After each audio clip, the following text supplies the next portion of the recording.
ko na maabot yung pangarap ko! John Riel Cuadros Casimero!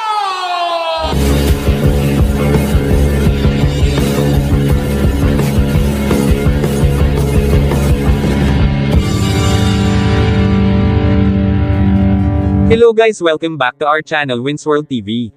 Alam naman siguro ng lahat ang rason kung bakit pumirma nga dito si John Riel Casimero ng contract sa Japanese promoter na ito dahil sa pangako nito na matutuloy na ang mega fight kontra Naoya Inoue, aka The Monster. Ngunit bad news para sa Team Casimero at buong Pinoy boxing fans community, na mukhang malabo na nga mangyari ang pinanggako niya kay Cuadro Alas na mega fight kontra sa halimaw ng Japan na si Naoya Inoue.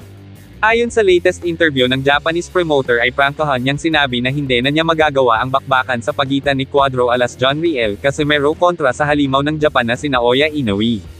Dagdag pa ng Japanese promoter na hindi na niya kaya itong ikasa.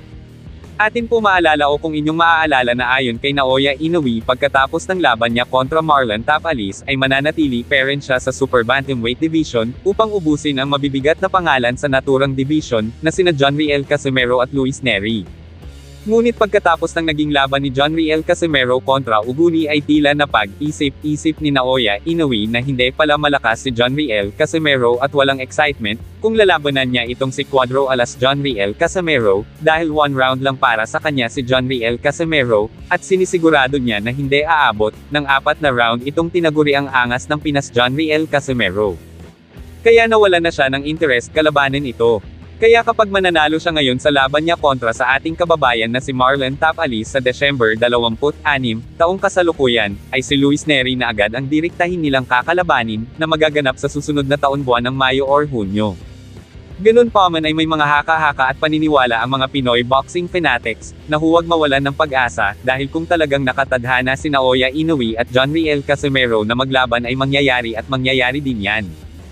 Dahil hindi lang kasi ang mga Japanese fans, at Pinoy fans, ang nakasaksi na hindi karapat-dapat pa sa ngayon maging kalaban si Naoya Inoue, dahil sa pinakita niyang laban kontra Uguni.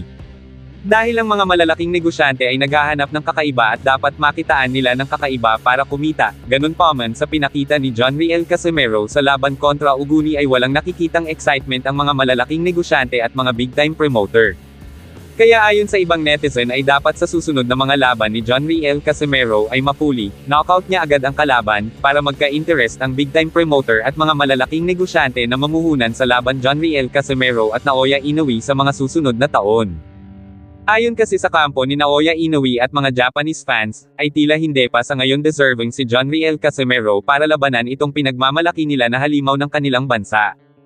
Kaya dapat ipakita ni John Riel Casimero sa mga big-time promoter at mga negosyante na deserving siya makalaban ni Naoya Inoue, para sila na mismo ang kakasan ng naturang laban. Ito lang muna sa ngayon ang latest update, antabay lang tayo sa mga susunod na araw para sa mga latest update tungkol dito. Thank you so much for watching. Salamat sa inyong panunood. This is Winsworld TV, saying peace, love and good vibes lang tayo lagi, okay, alright.